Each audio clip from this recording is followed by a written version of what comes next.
Assalamualaikum warahmatullahi wabarakatuh. Alhamdulillahillazi arsala rasulahu bil huda wa dinil haq liyuzhirahu ala dini kullihi wa kafa billahi syahida.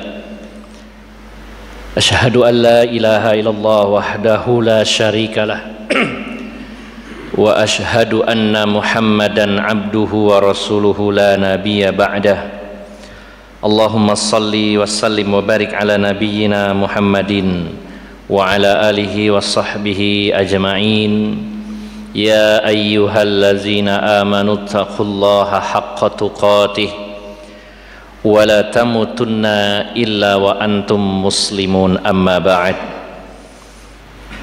Bapak-bapak dan ibu-ibu, saudara-saudari jamaah yang dimuliakan Allah Subhanahu wa taala. Alhamdulillah, kita tidak pernah bosan memanjatkan rasa syukur kehadirat Allah Subhanahu wa taala, karena pada faktanya kebaikan yang Allah berikan kepada kita sangat banyak. Bahkan kebaikan-kebaikan yang Allah berikan lebih banyak daripada musibah-musibah yang kita rasakan. Apalagi jika kita mengingat bahwa Allah telah memberikan nikmat yang paling mahal, nikmat yang paling berharga, yaitu berada di atas Islam dan iman, berpijak di atas sunnah Rasulullah sallallahu alaihi wasallam. Maka kalau kita ingat nikmat tersebut, baru kita merasa lebih ringan ketika kita mendapatkan ujian-ujian, musibah-musibah, karena kita masih diberikan nikmat yang paling mahal, yaitu hidayah. Karena berapa banyak orang yang mungkin tidak mendapatkan musibah dan ujian seperti kita, berupa sakit, berupa kehilangan baik harta maupun orang yang kita cintai. Mungkin mereka tidak mengalami ujian seperti kita, tapi mereka mendapat musibah yang terbesar, yaitu hilangnya hidayah dari dirinya. Maka ini bukan sekedar basa-basi, namun harus selalu kita hadirkan dalam kehidupan kita, terutama saat kita merasa berat. Kita ingat bahwa walaupun Allah uji saya dengan ini, dengan itu, dengan kesulitan ini dan itu, tapi Allah masih memberikan hidayah kepada kita, sehingga kita sangat berterima kasih, bersyukur kepada Allah, daripada ada di antara manusia yang mungkin tidak mengalami musibah seperti kita, tapi musibahnya jauh lebih besar, yaitu tidak mendapatkan hidayah dalam hidupnya. Maka nikmat ini mari kita syukuri dengan kita jaga, kita rawat. Salah satunya dengan sering hadir di majelis ilmu dan saling nasihat menasehati, saling mengingatkan ketika lupa, dan saling menguatkan ketika merasa lemah. Maka inilah di antara cara paling efektif mempertahankan nikmat berupa hidayah agar tetap bertahan dalam diri kita hingga ajal mendatangi kita semuanya. Bapak, Ibu, saudara-saudari yang dimuliakan Allah Subhanahu wa taala, ada sebuah kisah yang cukup populer di tengah-tengah masyarakat, terutama kisah ini sering muncul di beranda kita di sosial media, terutama di Facebook, yaitu kisah tentang Nabi Nuh bertemu dengan seorang wanita yang sedang menangis. Ketika ditanya oleh Nabi Nuh, "Kenapa engkau menangis, wahai ibu?"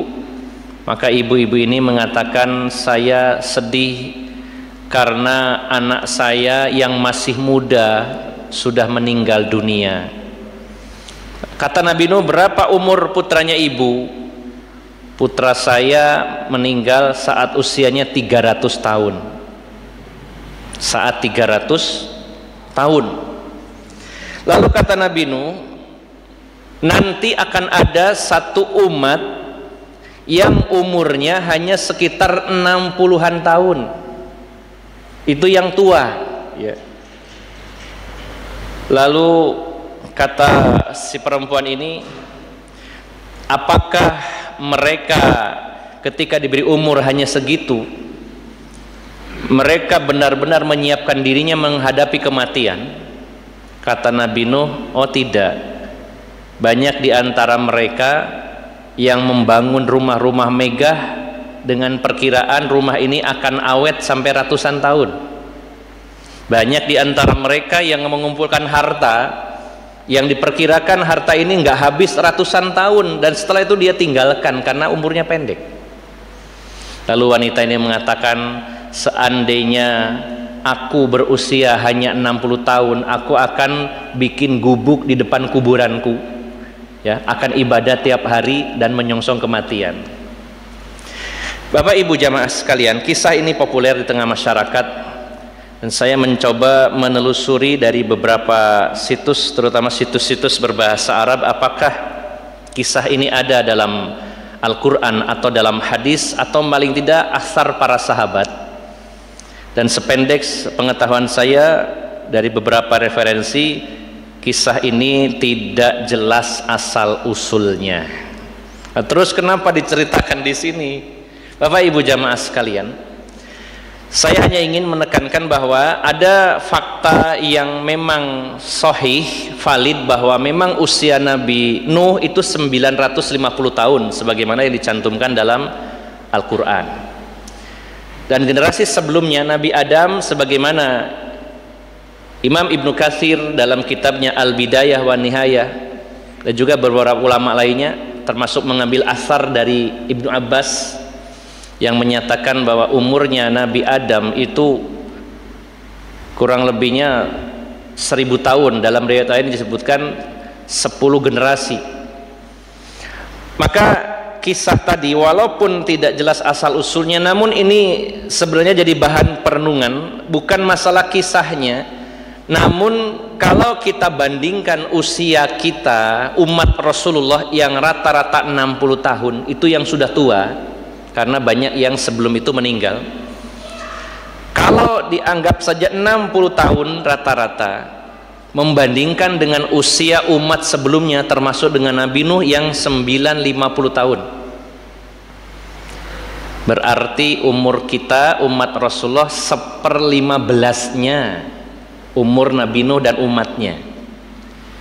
Lalu kita membayangkan lagi, kalau umur kita 60 tahun kemudian diberi kabar bahwa ada umat nanti yang umurnya 1/15 umur kita, 60 dibagi 15 berarti 4 tahun. Kita membayangkannya, berarti menurut pandangan Nabi Nuh umur kita ini seperti kita melihat orang yang berumur cuma 4 tahun. Kalau kita dikabari ini nanti ada umat, ini cuma perbandingan saja. Kalau ada umat usianya 4 tahun, itu yang paling tua. Kayaknya kalau kita diberi umur di dunia cuma 4 tahun, itu pun yang paling tua, bisa lebih dari itu, ada yang lebih cepat dari itu. Kayaknya gak kok berlapo-lapo. Subhanallah ya.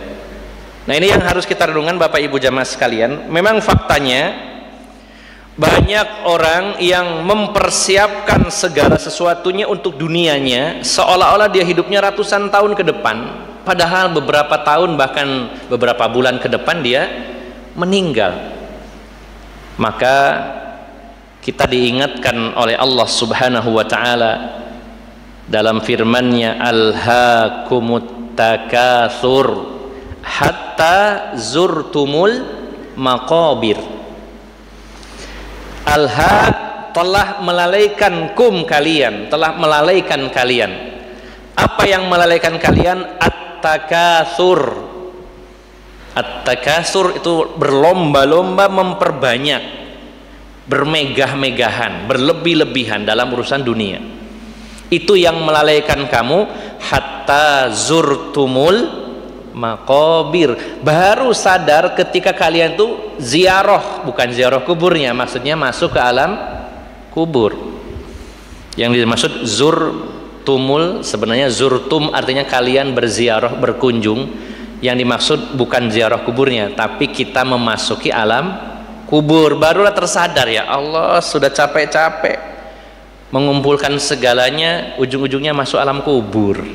Nah, maka Bapak Ibu yang dimuliakan Allah Subhanahu wa ta'ala, Malam hari ini kita akan membahas sebuah tema yang sebenarnya cukup panjang, yaitu mengungkap sedikit misteri alam kubur.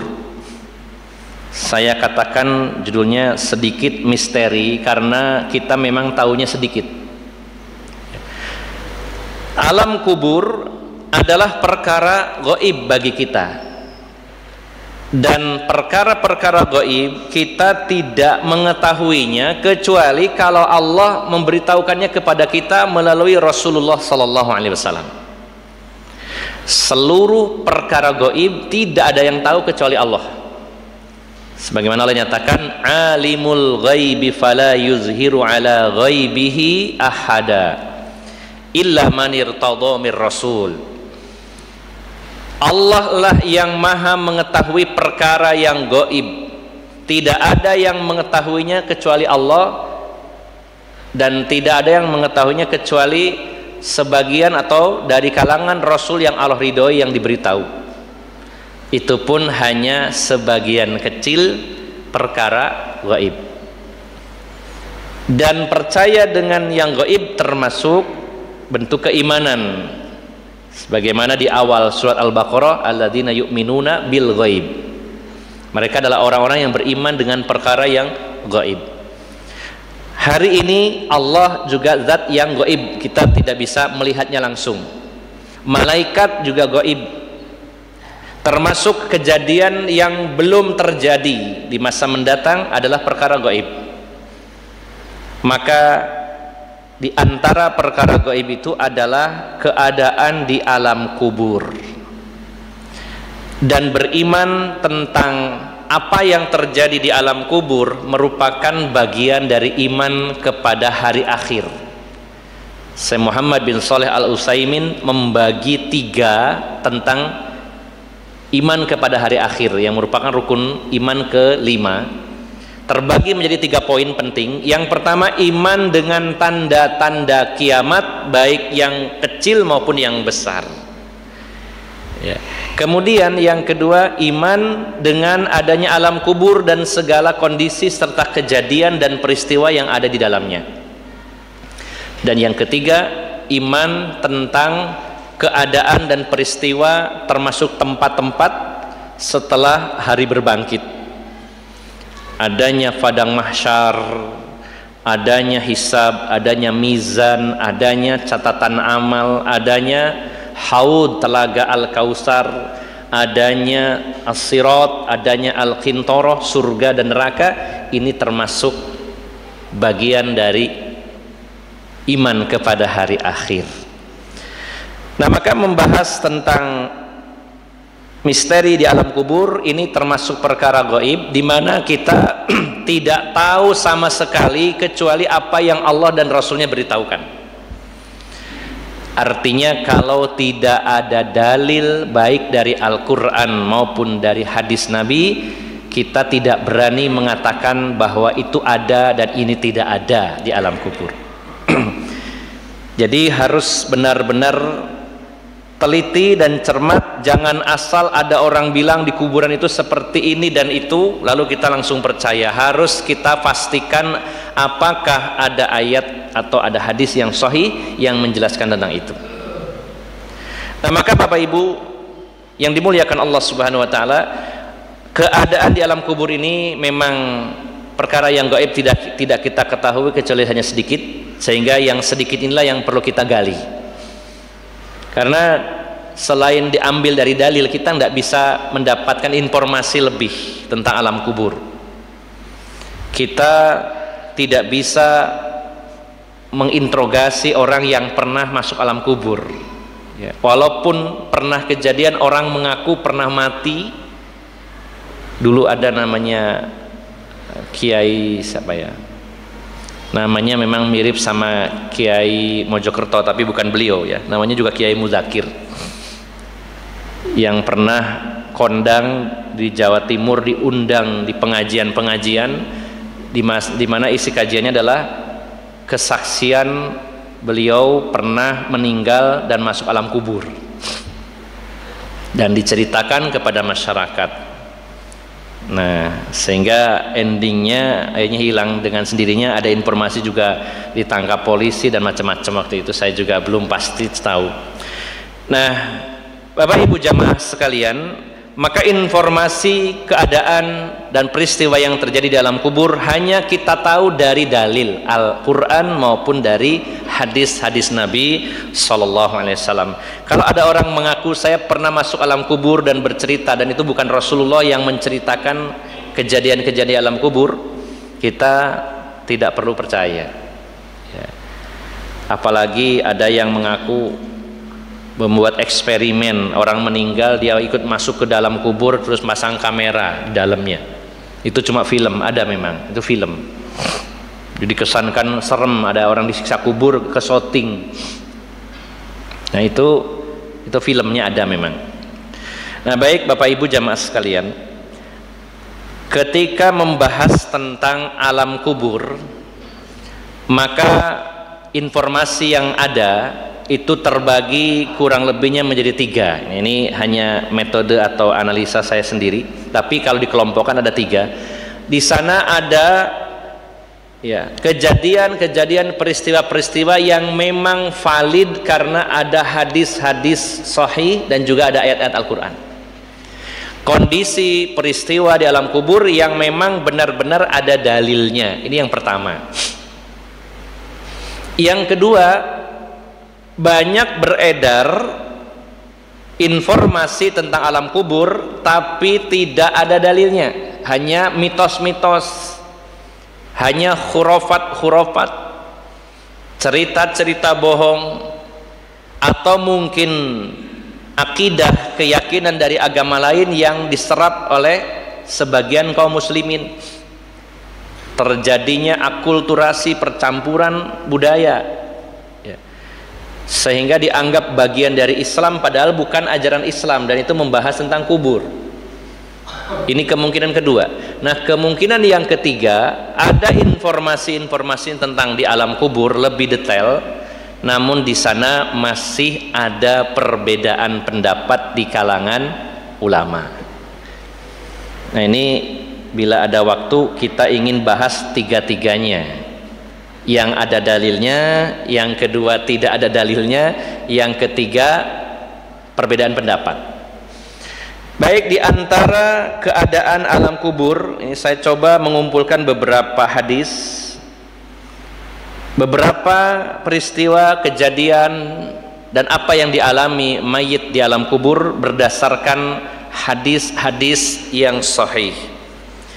Yang pertama, secara asal alam kubur itu sangat gelap dengan kegelapan yang sangat pekat. Ya, ini secara asal. Berdasarkan hadis dari Abu Hurairah, dan ini hadisnya riwayat Bukhari dan Muslim. Ada seorang perempuan hitam yang biasa menyapu Masjid Nabawi. Sebagian rawi mengatakan seorang pemuda, tapi yang populer adalah seorang wanita hitam yang rajin membersihkan Masjid Nabawi, Masjid Rasulullah Sallallahu Alaihi Wasallam. Kemudian suatu hari Rasulullah datang ke masjid, tidak menjumpainya dan bertanya kepada para sahabat. Maka para sahabat menjawab, faqalu mata, dia telah meninggal wahai Rasulullah. Ya. Maka Rasulullah bertanya, afala kuntum adzantumuni, kenapa kalian tidak memberitahukannya kepada saya? Bisa jadi para sahabat menganggapnya keberadaan wanita ini kurang penting ya untuk dikabarkan kepada Rasulullah, hanya marbot, seolah-olah begitu. Dan Rasulullah menegur para sahabat, kenapa nggak dikabarkan ke saya? Alasan kalian apa nggak dikabarkan? Maka di sini diriwayatkan, dikatakan qala faka'annahum sagharu amroha. Ya. Jadi Abu Hurairah mengatakan ketika meriwayatkan hadis ini, seolah-olah mereka meremehkan urusan ini. Mereka di sini para sahabat.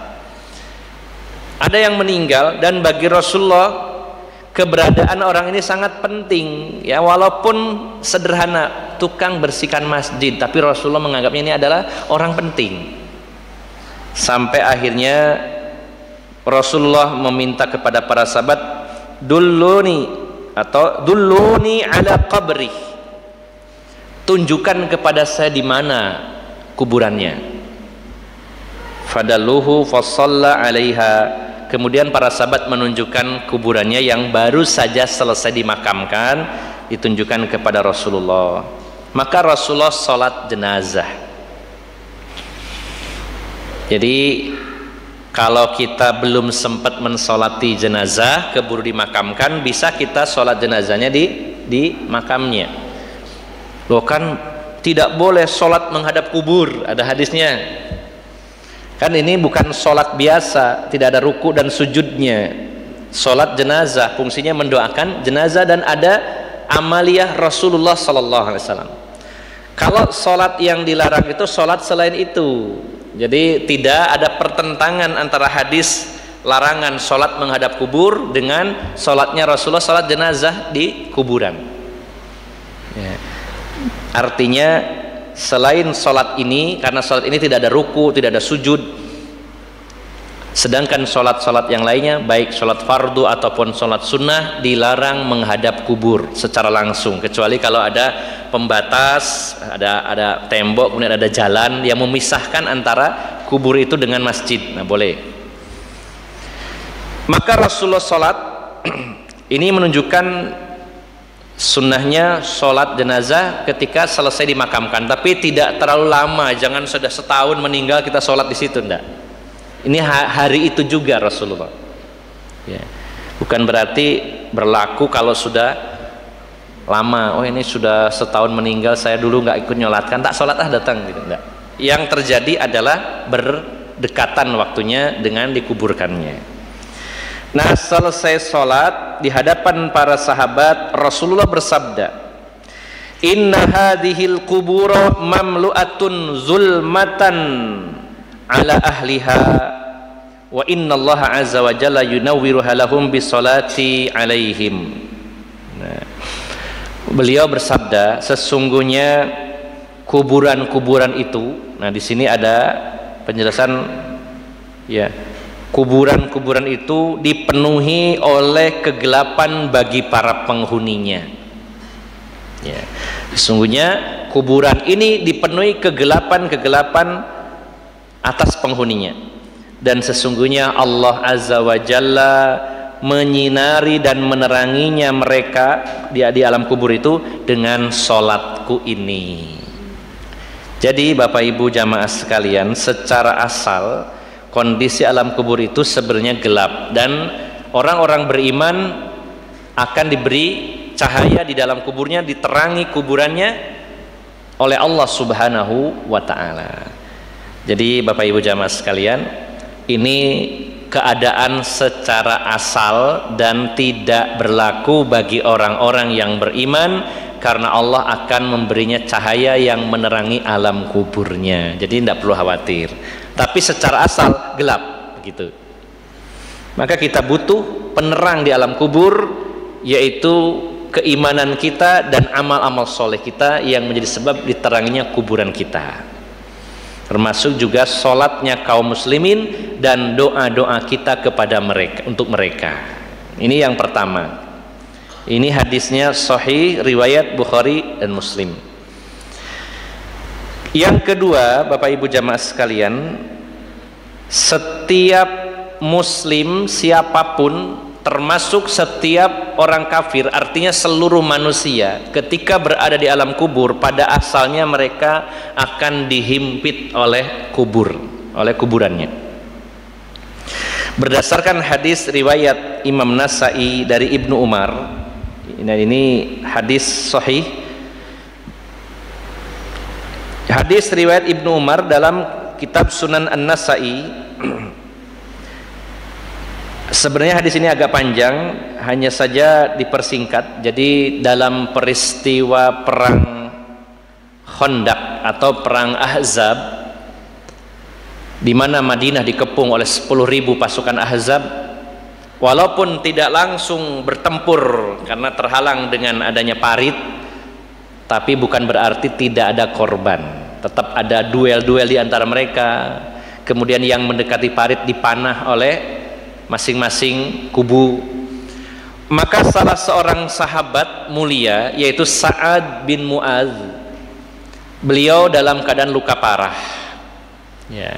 Dan beliau adalah pemimpin Madinah, pemimpin dari para sahabat Ansor di Madinah. Beliau adalah seorang tokoh. Sebelum beliau masuk Islam, sebelum Rasulullah hijrah, beliau itu adalah tokoh besar di Madinah yang akhirnya masuk Islam.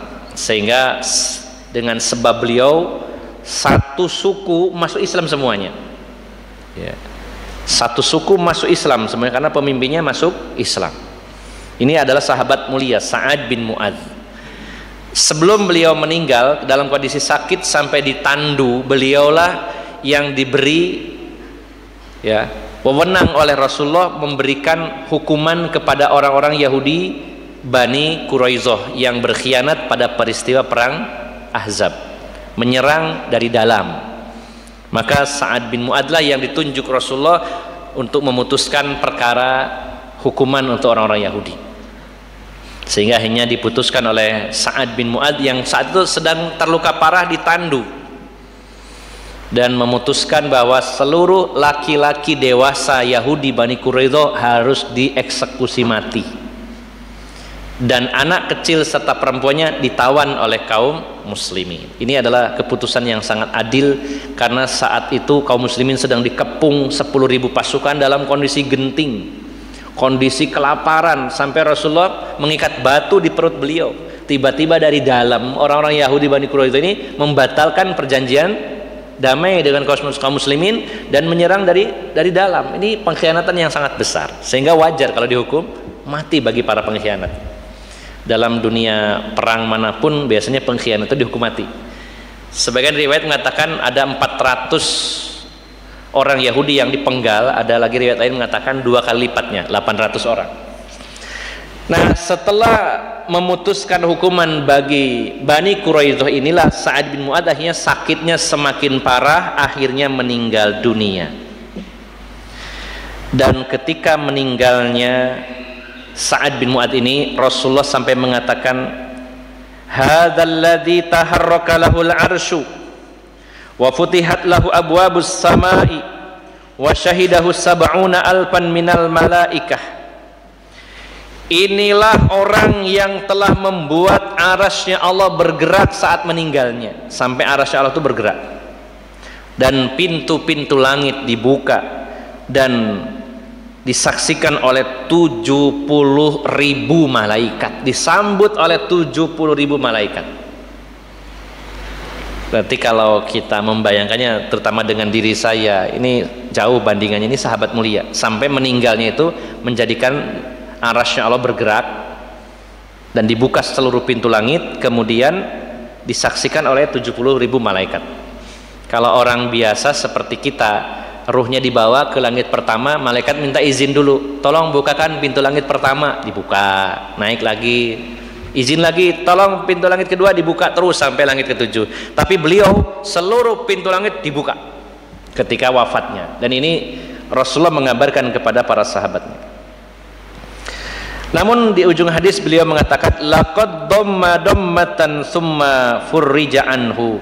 Kemudian ketika beliau diletakkan di kuburan, maka sungguh ia dihimpit dan dijepit oleh kubur, lalu Allah renggangkan kembali.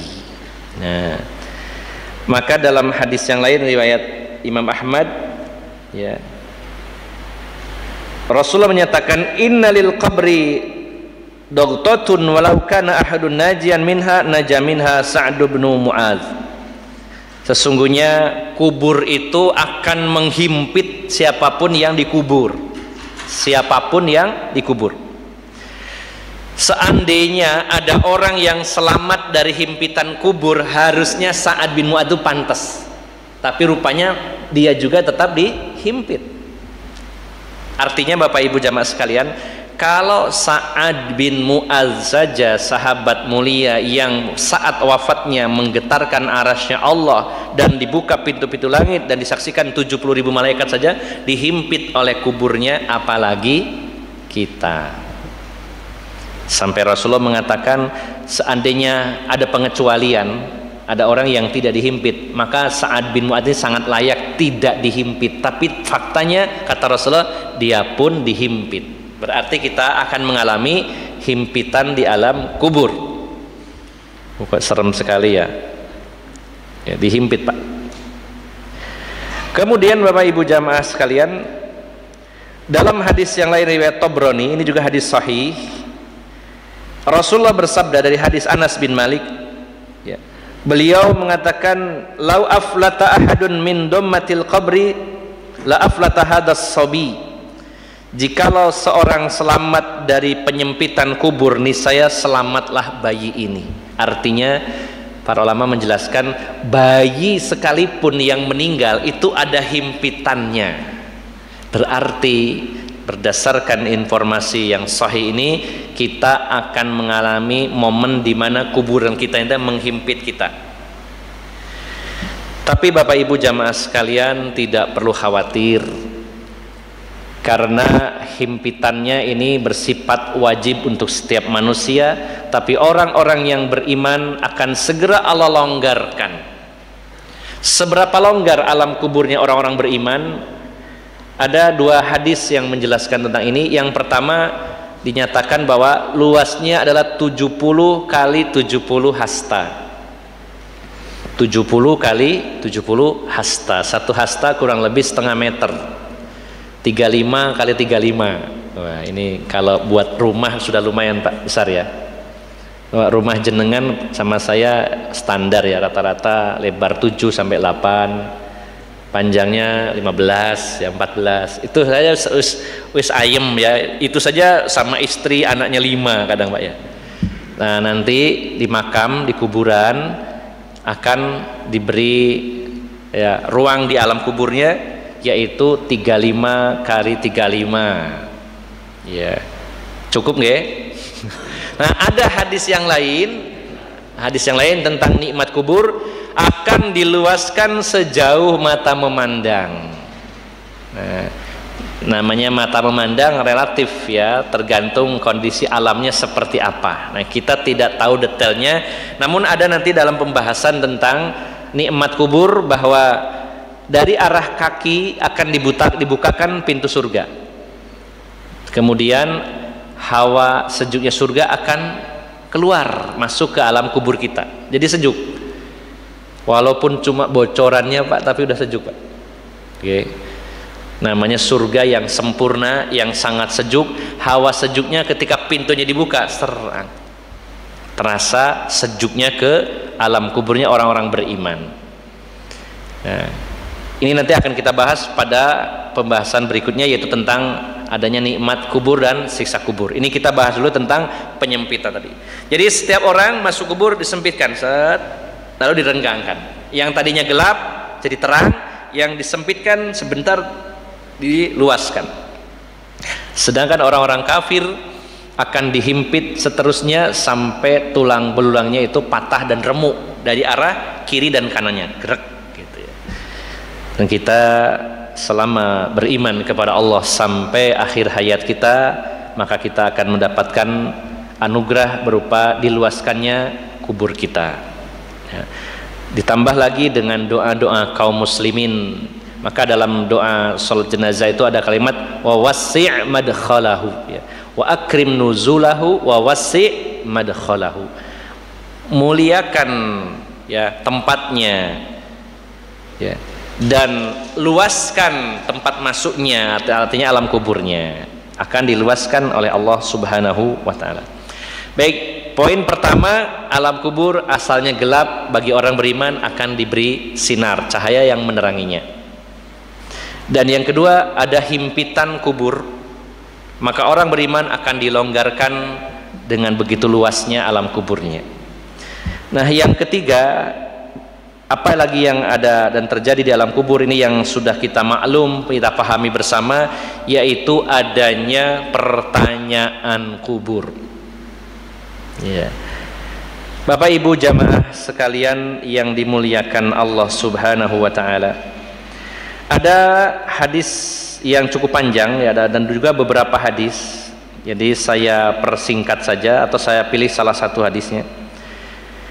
Malaikat Munkar dan Nakir, nama tersebut dikenalkan oleh Rasulullah Sallallahu Alaihi Wasallam.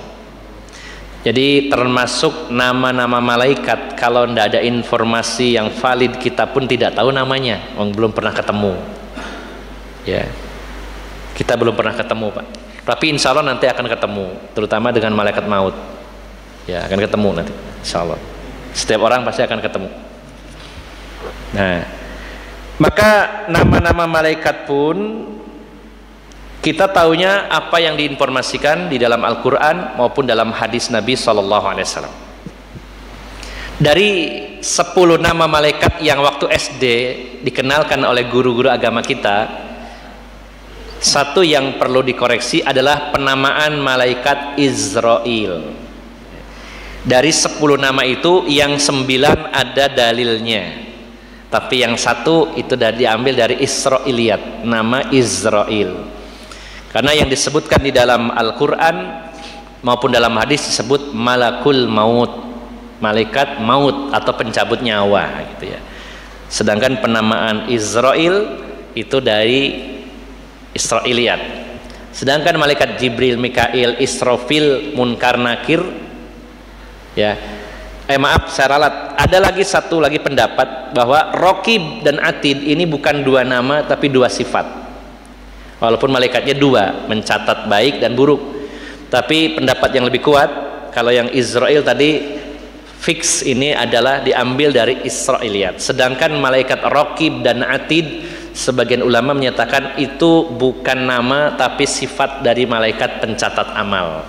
Raqib artinya ya selalu mengawasi 24 jam ya. Kemudian Atid tidak pernah absen ya. Selalu mereka mencatat semua yang kita lakukan, sebagaimana Allah nyatakan ma yalfidhu min qaulin illa ladaihi raqibun atid. Tidak ada satupun ucapan yang terlontar kecuali di sampingnya ada malaikat yang sangat dekat dan selalu mengawasi 24 jam, tidak pernah izin untuk tidak hadir. Jadi 2 malaikat ini tidak pernah izin sama Allah, ya Allah saya hari ini cuti, tidak ada. Atau surat dokter, ya nggak hadir, nggak bisa datang gitu, tidak ada. Full 24 jam sepanjang hidup kita. Baik, maka malaikat Munkar dan Nakir ini sebagaimana yang disebutkan dalam hadis riwayat Imam Tirmidzi, hadis nomor 1071 dari Abu Hurairah. Rasulullah bersabda, "Idza qubiral mayyitu aw qala ahadukum atahu malakani aswadani azraqani yuqalu li ahadihima al-munkaru wal akharu an-nakir." Nah, apabila mayit atau salah seorang dari kalian sudah dikuburkan, ia akan didatangi 2 malaikat hitam dan biru. Hanya ada penggambaran warna tubuhnya, yang satu hitam, yang satu biru. Ada riwayat dari Umar atau perkataan Umar, tapi ini riwayat yang dhaif, tidak kita bahas di sini. Di situ dijelaskan bahwa ada tanduknya, kemudian matanya seperti petir ya, kemudian menggali kubur, masuk ke dalam kuburnya dengan taringnya. Ini ada, tapi ini hadis atau asar yang lemah, dhaif. Sedangkan dalam hadis ini disebutkan nama Munkar dan Nakir, yaitu aswadani azraqani, yang didatangi 2 malaikat yang hitam dan biru, yang satunya bernama Munkar dan yang satunya bernama Nakir. Nah, tentang pertanyaan kubur memang ada beberapa redaksi hadis. Ada hadis yang menjelaskan pertanyaannya cuma ditanya tentang Rasulullah saja. Ada yang ditanya 3 hal, man rabbuka, kemudian wama man nabiyuka wama dinuka. Ada lagi hadis lain tambahan, itu tentang apa ilmumu, lalu menjawabnya Al-Quran. Nah, tapi yang paling populer 3 pertanyaan kubur, yaitu tentang Allah, Rasulullah, dan tentang Islam. Siapa yang hidupnya benar-benar mengenal ketiga hal tersebut, mengenal Allah, mengenal Rasulullah, mengenal Islam, dia akan diberi kemudahan menjawabnya. Jadi saya dan panjenengan jangan terlalu tenang, jaga nama mudin.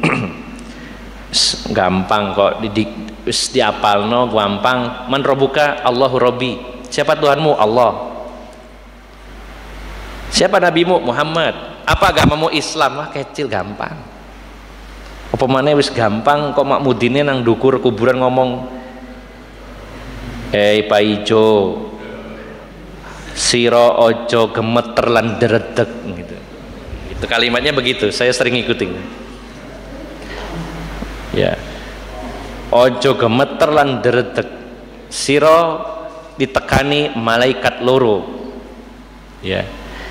Yo iku podo-podo makhluki Allah gitu ya. Ojo gemeter lan deredeg podo makhluki Allah. Diwurui, diajari di situ. Ya, ini tidak ada sunnahnya ya. Ya, karena sunnahnya adalah didoakan saja.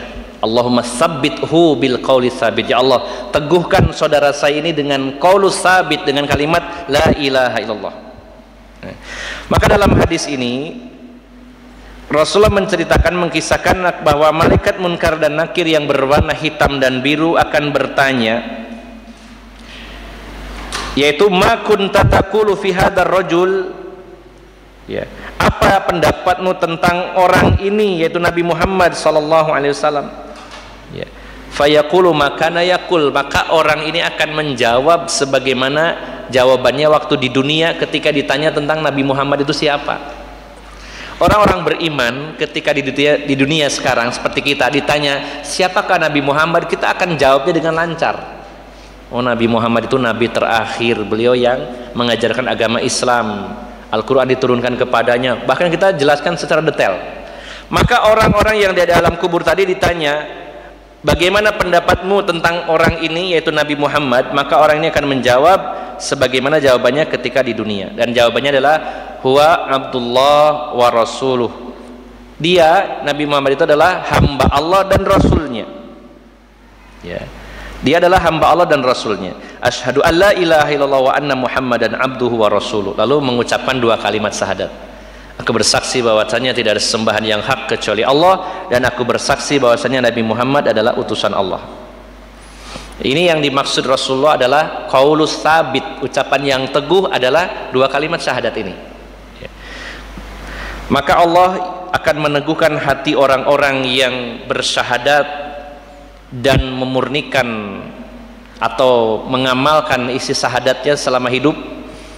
Allah akan berikan keteguhan dalam menjawab pertanyaan malaikat munkar dan nakir.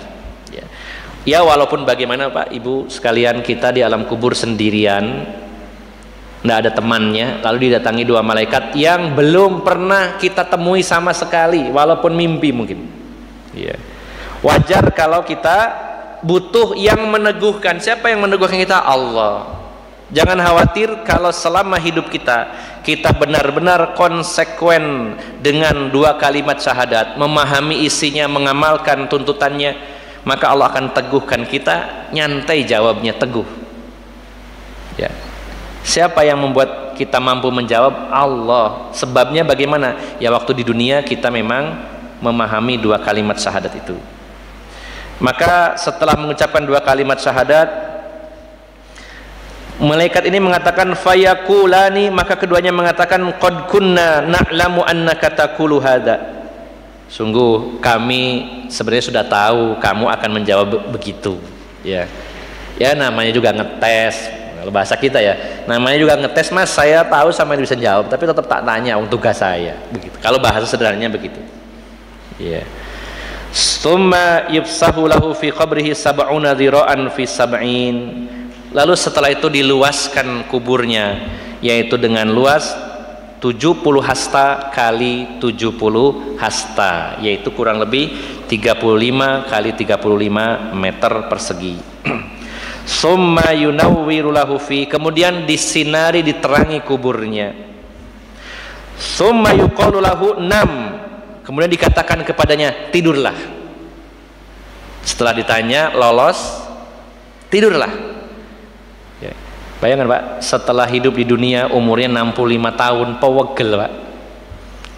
Jenengan kali kalau masa beton pegel Pak. Di dunia itu pegel Pak, capek sebenarnya.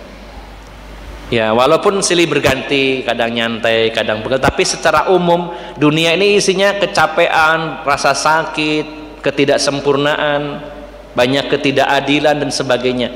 Capek. Waktu dicabut nyawa, capek juga. Sudah capek ditaruh di kubur, ditanya lagi, capek juga. Nah, maka dimudahkan, yaitu disuruh istirahat. 6, tidurlah. Fayaqulu, maka dia berkata, arji ila ahli fa'akhbiruhum. Ya, saya ingin kembali ke keluarga saya, mau tak kabari keadaan saya. Boleh nggak saya ke keluarga saya, ngabari kondisi saya? Maka fayaqulan, maka dua malaikatnya mengatakan, nam kanaumatil arus alladzi la yuqidhuhu ila ahabba ahlihi ilaihi hatta yab'atsahu Allahu min madja'ihi dzalik.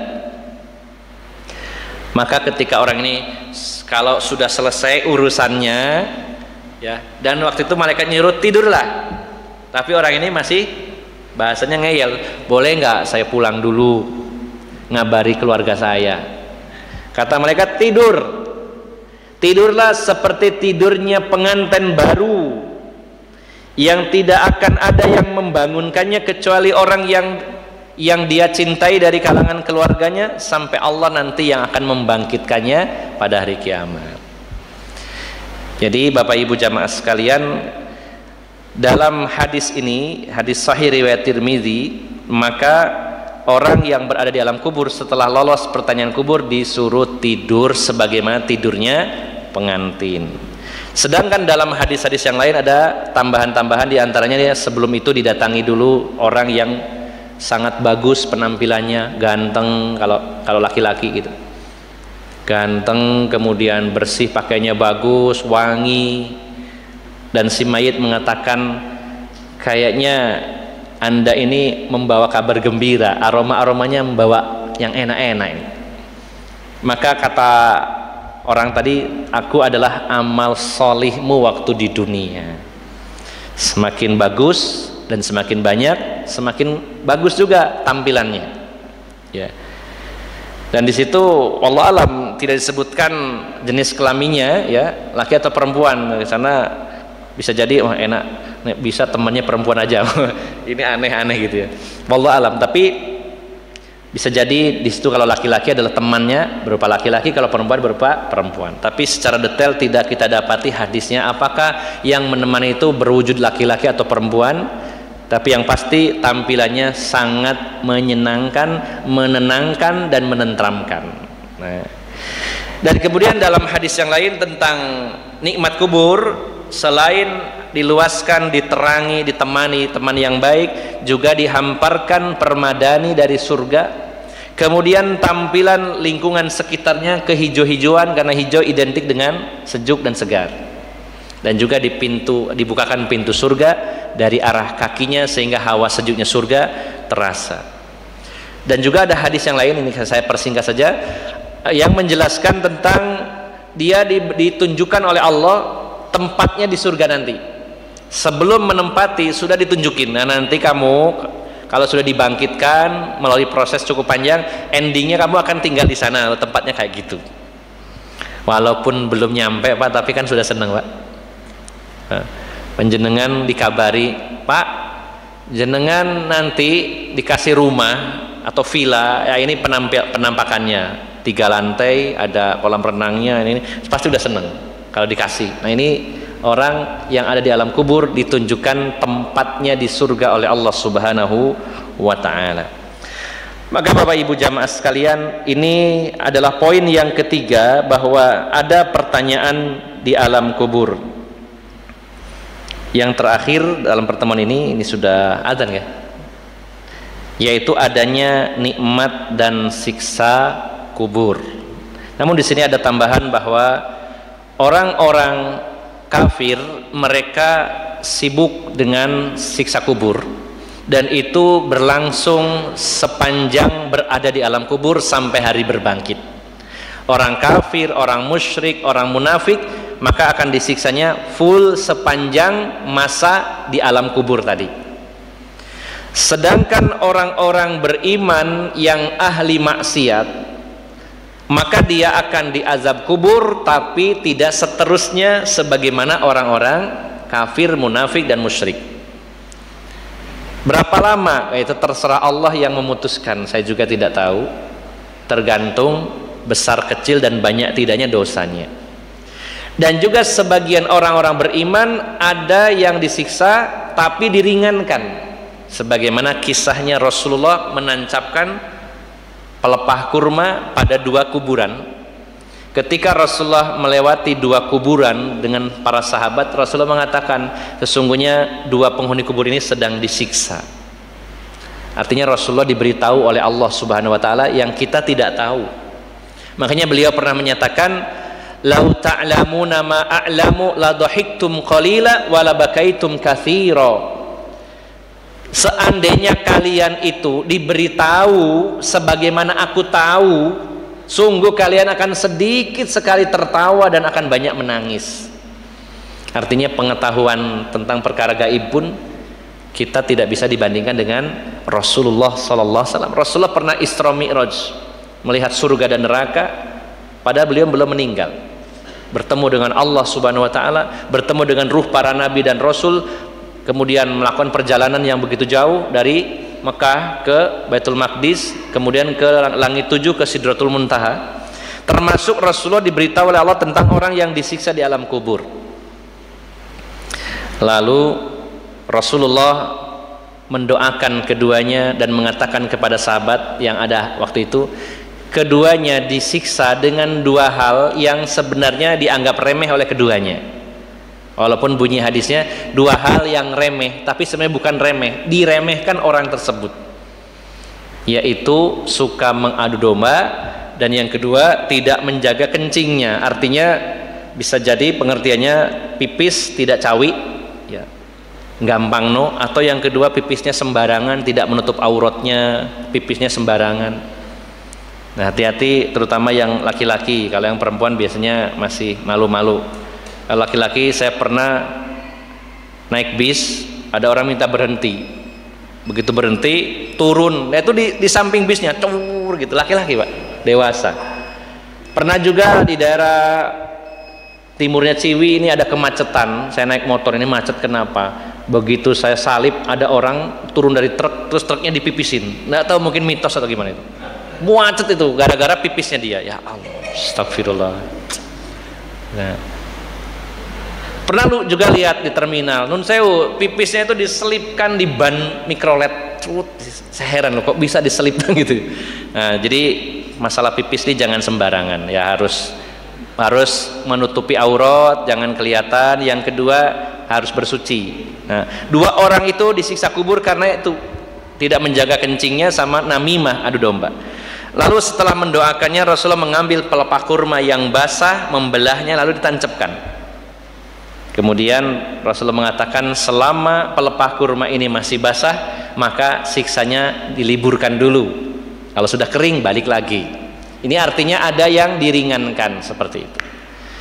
Tapi ini bukan jadi dalil kalau ke kuburan terus ngasih kembang ya. Ini namanya memaksakan dalil. Jenengan lah pokok nyekar sampai kembang. Yo kan iku Rasulullah ambil pelepah kurma, nang kene gak ono kurma kok kembang. Lah nek ono ojo kembang, larang. Ya pelepah pisang bisa. Tapi kenapa harus dengan kembang? Nah, itu berarti ada keyakinan khusus di situ. Yang kedua, Rasulullah tidak melakukannya untuk seluruh makam.